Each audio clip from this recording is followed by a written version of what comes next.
Hey guys, it's me, Ashley the Graveyard Stitcher. I'm back. It seems shorter, but the last video I did record in like end of October. I didn't get up till like middle of November for just editing, and sometimes you video it and call it good enough and you don't upload it onto your channel. Hold on a second. Let me just take a drink of water. Okay, so I have been cross stitching. I've been doing the Great British Bake Off stitching. Jessie Marie Does Stuff has a whole video on it, so if you want to go check it out. But basically points. I'm doing it. Each person was assigned to a whip, so whips get eliminated, and some whips get a lot of work on them because some people are really good. And I don't want to like ruin or I don't know if you're watching. If you're not watching, I don't want to like spoiler it, so I don't say who my whips were for or whatever. And then I also had 3 finishes. 2 of them I didn't really expect. I did say I was going to finish one of them last time, at least, and so I did that too. And yeah, let's just get started. So, first off, we have Halloween Fairy, or Trick or Treat Fairy. I don't know. She's almost pretty much done. I just got tired. She has a lot of Krynic. This is Halloween Fairy by Nora Corbett, and it's on Hirschner's, I believe. I don't know if you can get it elsewhere. It has a lot of Krynic and a lot of beads, and it's small and very expensive to kind of kit up, but I think she looks so good. So she has a bit more like beads and Krynic over here, and then she'll pretty much be done. And then down here in her blouse, and then like her face and stuff, back stitching. And I just did it for all called for. I thought about changing her to like a purple color, but I think she looks good as this. And she is a fairy, but she has no wings, visible wings. Maybe she has little teeny wings. I don't know. I think she looks really great. If I have time, like I'm gonna finish Great British Bake Off stitching, and then because there's like I'm like behind 2 weeks, and then on Friday there's another episode.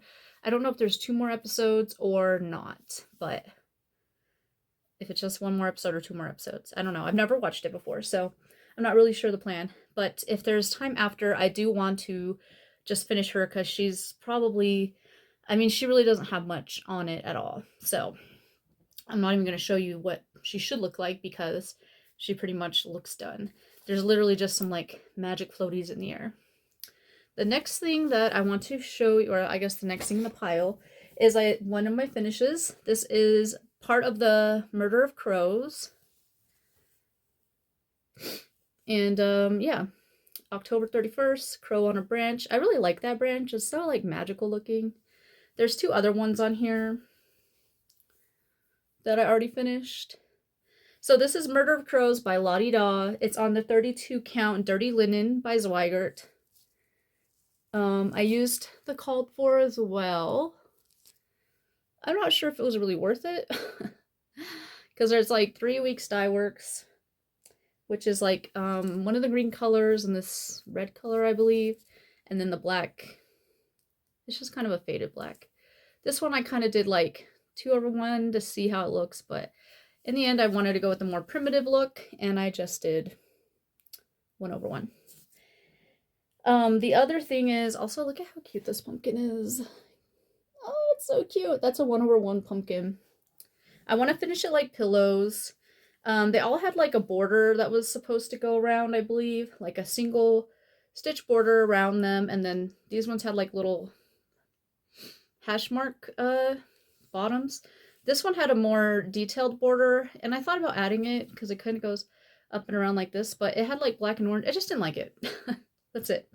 When you look at the pattern, which I have here, you can't really, I mean, it's hard to see with that, but see that top bird?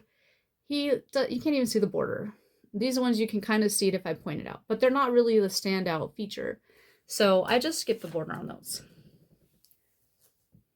But yeah, it's all done. I do want to finish them as pillows, like the pattern shows and suggests. So I've never done a pillow before, so that'll be fun to figure out. I just need some background fabric for it. The next one is Make-A-Wish by Carolyn Manning. All right, I know what side this is.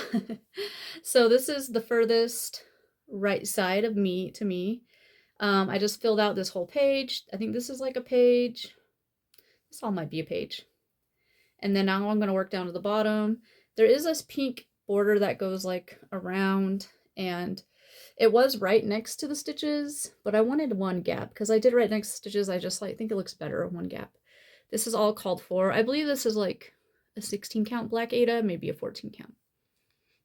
Anyways, I think it looks super good and amazing.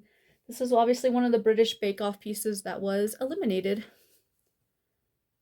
Oh, it looks so pretty. I definitely have more Carolyn Mannings on my wish list, so I will be getting more of those.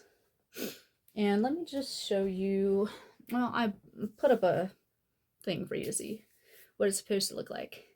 So then the next one is the finish I told you guys I would do, and here it is. Yay! Can you see it? I love this so much. This is the Dark Aquarium Sal by Lola Crow cross stitch. It's on a Weeks Dye Works. I don't remember the name of the color, but I think it's like a 30 count. And I didn't like this fabric. I complained about it. It's very loose weave, but it looks really good. I just love it. I love it. It's really so good. I'm like, what can I frame it in? This is the crocodile. I think he was like one of the last things I needed to do. The jellyfish, everything. Everything looks so good. I wanted to go like find a frame for it right away, but I'm not really sure what kind of frame. Maybe just a black one. Maybe I'll look online for some like inspiration. But that was a finish, and I'm glad because like I said, I did not want to take that to next year with me. And then the third finish is, and I've kind of like loose, like dry fit it into a frame, and it's this one. This is Wish on a Star by Mill Hill. It has beads, and it said, I think it says Wish on a Star like down here, but I just really didn't like that, and I didn't feel it as necessary. I just love like the mood of this piece. And there's also supposed to be a green border with beads, but I just didn't think it needed the border. And when it fits in here pretty well. So on the side, you can see it's kind of sticking out. So I might go and add more cross stitches, kind of like blend it in. So that way it'll not be showing like that. And then I don't have any glass over it, and I'm not sure if I will put the glass over it or not. And then what do you guys think of this frame? Is it cute or no? I got this at the thrift store. I saw it and I was like, oh, that looks pretty good. I think I'll leave it in there for now unless something better comes along or some better pattern comes to that will fit this piece. And yeah, what do you think? It's awesome, right? I really want to work on FFOing some things. I have like quite a few projects, and I don't want to be that person, or I guess I don't want to say that person because a lot of us are. A lot of us are like, oh, it's under the bed box or whatever, or hanging my closet box. So I do want to put an effort into finishing some things. I just get like kind of overwhelmed if I like don't know what to do, but there are a few pieces that I do know what I want to do. So I'm going to just start with those and go from there. Okay, so that's pretty much it for whips. The other thing okay, so I want to talk about my cross stitch board, which is here. I tried to film a video. It's a little disjointed. I don't know if I will put that in. But basically, I just want to go over my process. I've been watching Jen the Caffeinated Crafter and Siski Stitches, and like I always feel like, oh, I don't want to share my process because I don't know if people will be interested in that, but I really love those kinds of videos. So I'm going to share it and just go through it in depth. So I have a little drawing here. I have terrible handwriting, by the way. So this is what my board would look like. There's like whips at the top, ones I'm working on, ones that are kitted, and then patterns that are unkitted. They're all, I own them all. And there's more that aren't on this because they couldn't fit on the board, or I didn't have enough of the little magnets. that I show. So the whiteboard I got from like Walmart, and I got these little magnets from Amazon. I wonder if I have the box. So this is the, I don't know, yeah, this is the box they come in. Dry erase magnets. I think there was 90 in each box. Here I am thinking like I'm gonna have a bunch of extras, but I got 2 boxes and I ran out of magnets. So, and the other tip is like this is written with dry erase and they wipe off pretty easily. So when you're moving around, it can get wiped off. Like that's supposed to say fresh and it says fresh. And then the other ones that are more permanent that I move around a lot more, the whips, they're all written in a Sharpie.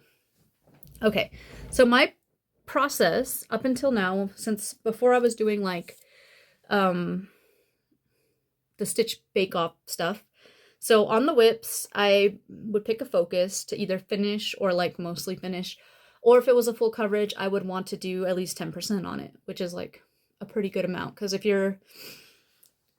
it's like 150,000 stitches, 10% is 15,000 stitches, which is like quite a bit of stitches. I was doing the Daughters of Estuary. I just wanted to finish cross-stitching the one mermaid.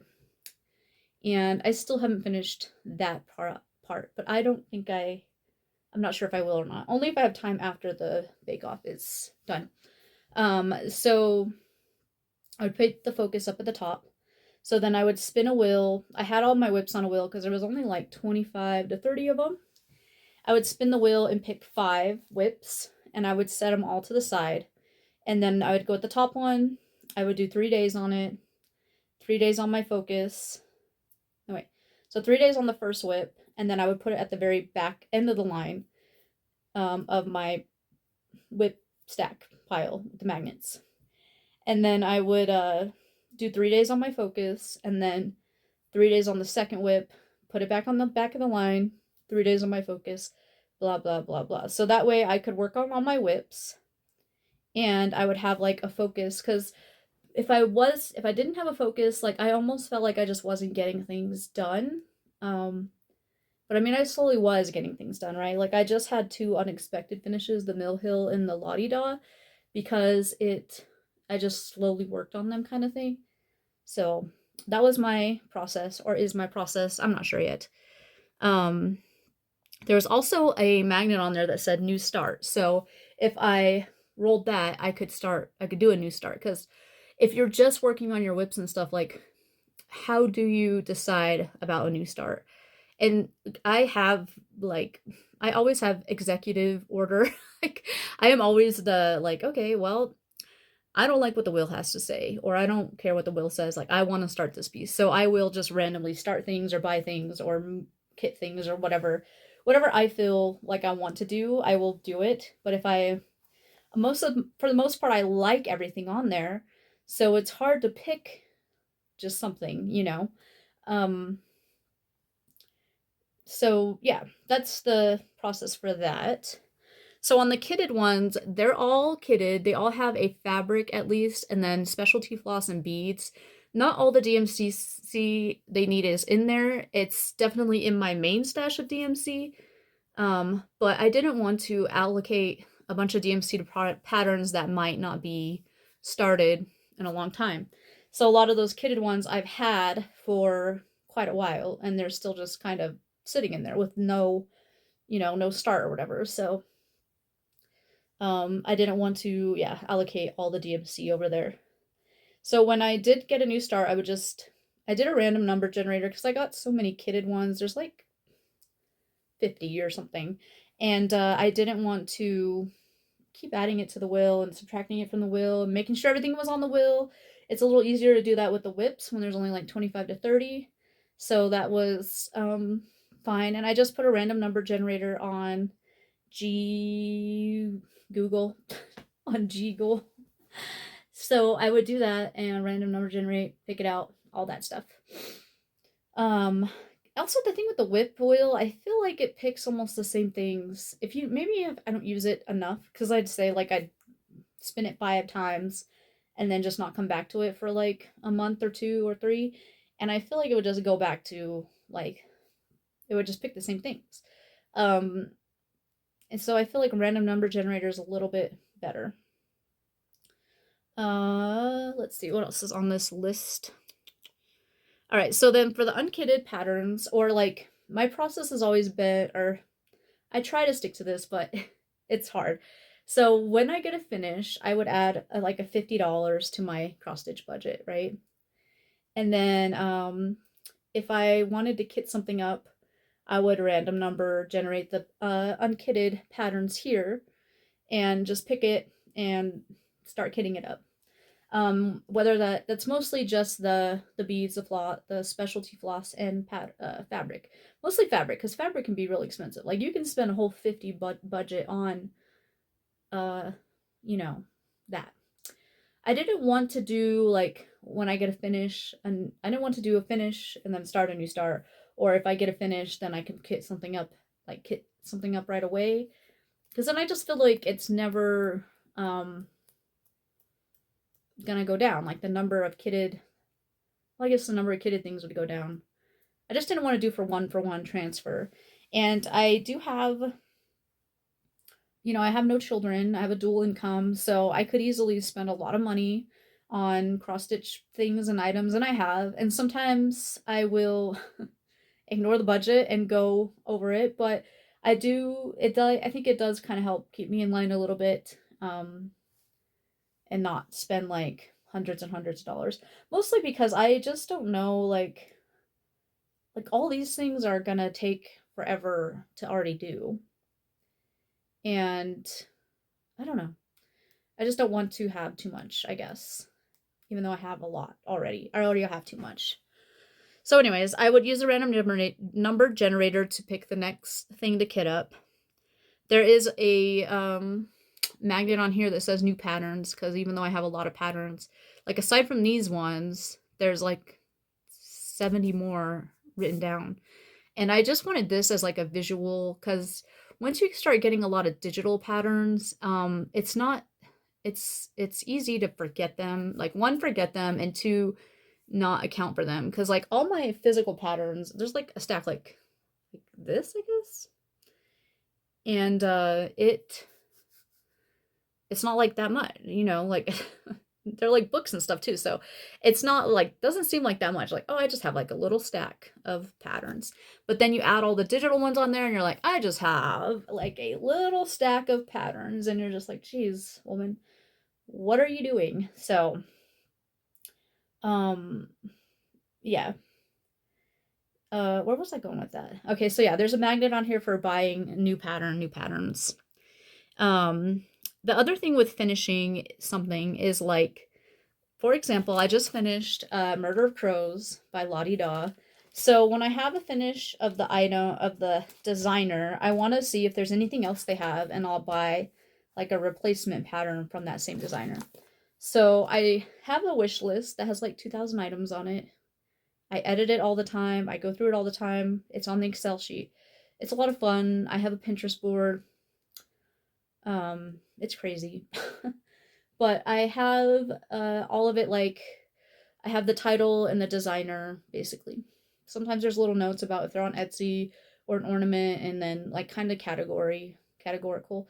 I wish I was better at Excel, because it would be nice if I could like categorize, like have a little number that's like, oh, there's 700 Halloween charts and there's 300 mermaid charts or whatever. But anyways, regardless. So I just finished this Lottie Daw, so I went and I don't have any other patterns from them, so I went on my wish list and see what's on there. There's 4 patterns on there, and I just want to do, like, I do like them and I do want to do them. I kind of got stuck with, I kind of narrowed it down. I picked 2 of them because I was like, okay, I specifically do want to do these more so than some other ones. And then I saw there's one with the raven, and it has the Edgar Allan Poe quote on it. You know what it is. Nevermore or something like that. And there's like there's a lot of similar cross stitch pieces with that vibe, that crow vibe, that Allan Poe quote. So I was like, okay, I'm gonna pass on this one for now and just get this other one, which was I think it's Zippity Doodah. Yeah, Zippity Doodah. So I have that in my shopping cart. And then as for Mill Hill, I already have some Mill Hill kits.